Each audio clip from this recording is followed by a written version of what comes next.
Mesdames, Messieurs, merci d'avoir répondu à cet appel à nous rassembler ce midi. C'est un appel qui vient de l'Association nationale des maires de France, un appel auquel j'ai répondu favorablement parce que nous avons besoin de montrer notre solidarité avec tous nos collègues de toute la France, mais aussi c'est un moment où nous avons besoin de nous unir, de nous retrouver, d'exprimer notre solidarité, de notre unité face au drame que nous vivons depuis quelques jours.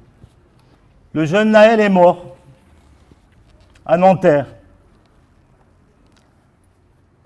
L'émotion et la colère qui ont suivi sa mort ont déclenché dans tout le pays des scènes urbaines qui n'ont pas cessé depuis, même si l'on nous parle d'un léger fléchissement des incidents, et c'est ce que nous avons pu constater, notamment hier au soir jusqu'à tard dans la nuit. Un jeune pompier est mort aussi, hier, au soir, à Saint-Denis, en intervenant contre le feu dans un parking souterrain. J'ai adressé ce matin, au nom de notre ville, toutes nos condoléances à sa famille et aux sapeurs-pompiers qui sont sur le terrain depuis une semaine avec les forces de l'ordre. Je me suis aussi adressé à la brigade des sapeurs-pompiers de notre département et de notre circonscription. Après qu'un de leurs ait été blessé, toujours au service, lors d'incidents à sa mort, il risque de perdre la vue. C'est le nouveau drame que nous ne voulions pas et contre lequel nous appelons au calme. La douleur et les paroles de la grand-mère de Naël, hier au soir, si dignes et si indignes de la tournure qu'ont pris les événements, méritent notre respect et d'être entendus. Au nom du conseil municipal et au nom de toutes les Bonneuilloises et les Bonneuillois, je renouvelle à cette grand-mère, à la famille de Naël, à ses amis, toute notre solidarité. C'est aussi pour lui rendre un dernier hommage que nous sommes réunis ce midi. Nous le redisons, la colère, elle est légitime et nous la partageons. Cet enfant de 17 ans ne devait pas mourir. Nous partageons aussi l'exigence que la justice aille au bout de l'affaire, clairement et rapidement. Les jeunes sont en colère parce que Naël est mort, parce qu'ils vivent une accumulation d'obstacles, de frustration et d'injustice depuis des années, parce qu'on leur bouge trop souvent l'avenir, avant même qu'ils aient pu imaginer des rêves. Les réactions à ce drame ne nous ont pas surpris. Personne n'est dupe. Tout le monde savait. À Bonneuil, comme dans beaucoup de communes, nous en avons fait les frais. Les feux de poubelle, les commerces dévalisés, les coups de mortier. Mais le niveau des violences et leur cible est devenu incompréhensible et insupportable depuis l'attaque volontaire des mairies et des équipements publics. Le local de notre police municipale a été mis à sac, incendié, avec dedans, et je leur rends hommage, la directrice générale des services de la ville, des agents de la police municipale qui ont failli brûler, qui ont été sauvés grâce à l'action des sapeurs-pompiers, des forces de l'ordre qui sont venus, et nous, avec nos agents, nos élus qui sont venus pour défoncer les portes, pour les sortir de là défumés.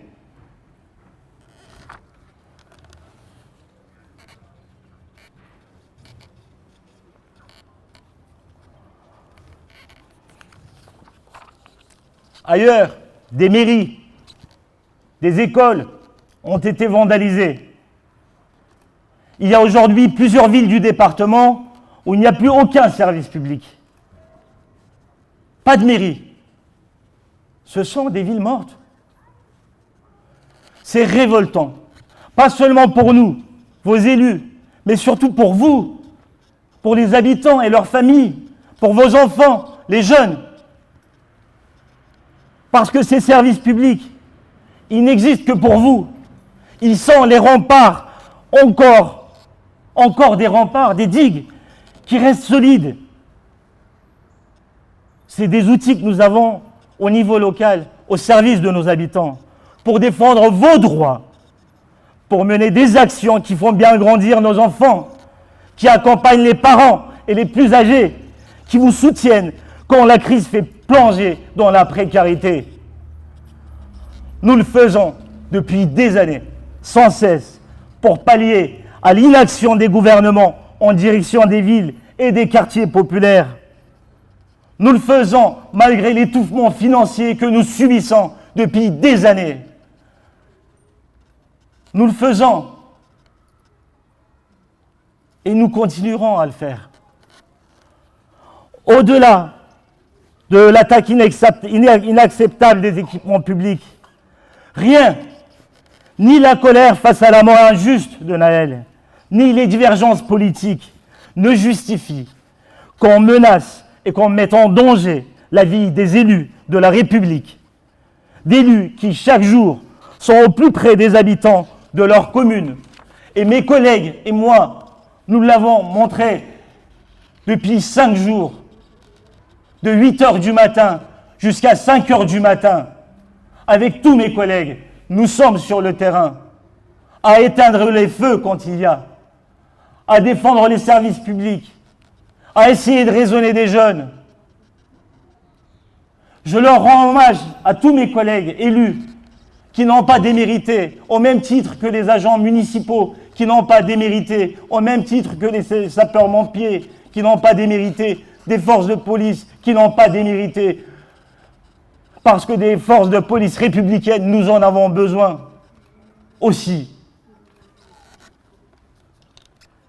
Nous apportons tout notre soutien aux maires qui ont été menacés et à Vincent Jeanbrun, maire de l'Haye-les-Roses, qui n'est pas de ma sensibilité politique et loin de là, mais dont la maison a été saccagée, attaquée, incendiée samedi soir, alors que son épouse et ses 2 enfants y dormaient.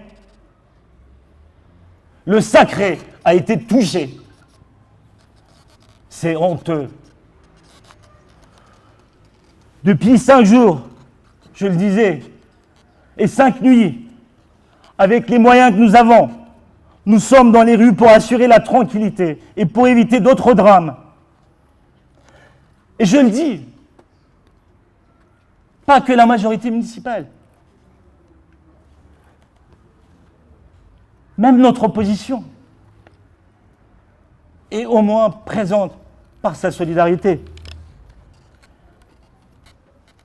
Comme partout en France, nous allons continuer à être en première ligne pour défendre les habitants et des équipements qui sont leur seul bien commun.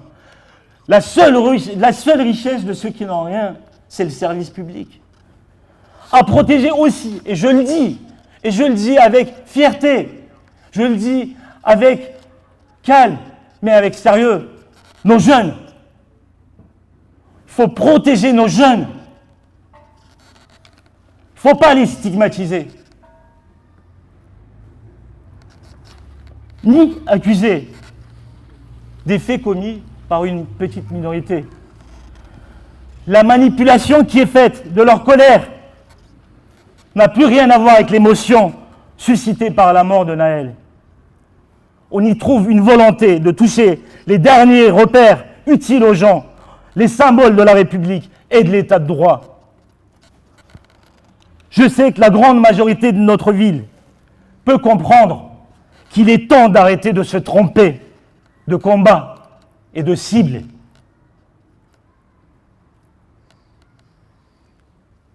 La vraie cible, ce n'est pas les mairies. La vraie cible, ce n'est pas les services publics. La vraie cible, ce n'est pas les pompiers, ce n'est pas les forces de l'ordre.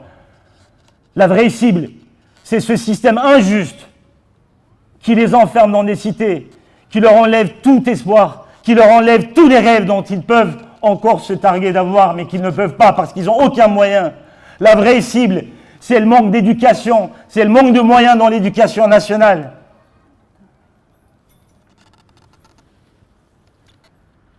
Je sais que ces jeunes-là. On va les voir tous les jours comme on fait depuis des jours. On va discuter avec eux. On va reprendre le dialogue avec eux. C'est eux notre avenir. C'est eux qui vont faire société demain. C'est eux qui vont construire la République de demain. On ne peut pas les jeter comme ça d'un revers de main. Les élus n'attendent pas de merci. Non, on n'attend pas de merci. Mais on ne mérite pas non plus les insultes, les menaces, les agressions et encore moins les attaques ignobles contre nos familles, contre nos maisons. Les institutions, notre système politique et économique ont bien des défauts. Je suis le premier à le combattre parce qu'ils maltraitent et assèchent nos jeunes. Ils brisent la dignité humaine. Mais nous devons être aussi, tous ensemble, convaincus qu'il faut défendre plus que jamais notre République, l'état de droit, la liberté, l'égalité, la fraternité, la justice sociale.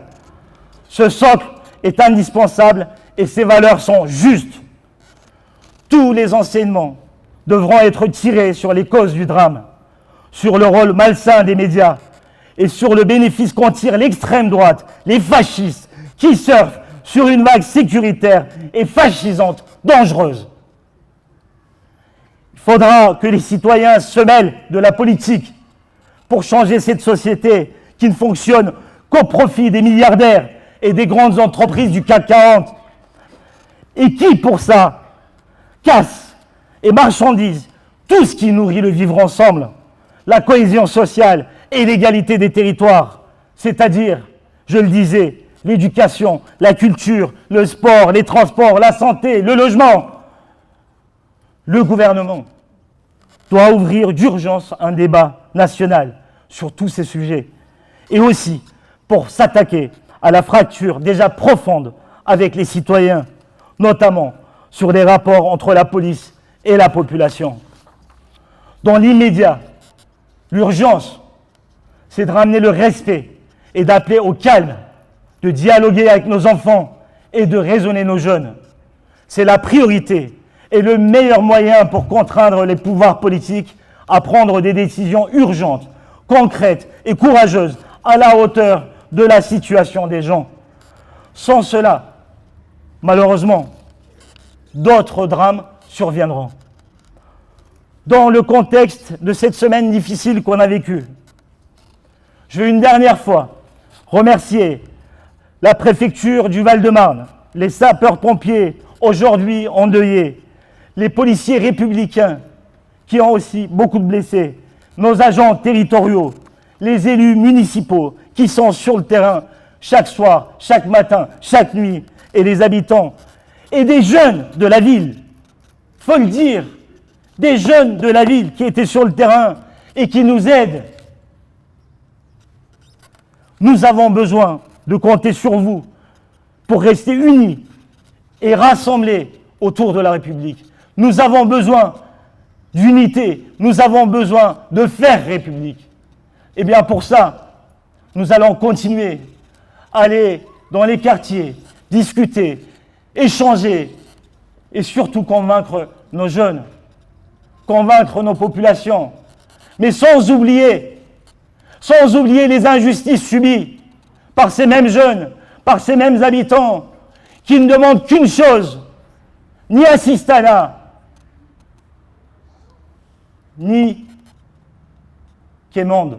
Ils demandent juste qu'on leur rende leur dignité. Ils demandent juste à travailler. Ils demandent juste qu'on les respecte. Eh bien, ce respect-là, nous allons le gagner parce que nous sommes unis, parce que nous sommes solidaires, parce que nous faisons République ici à Bonneuil. Et la République, c'est aussi nos jeunes. Merci à vous.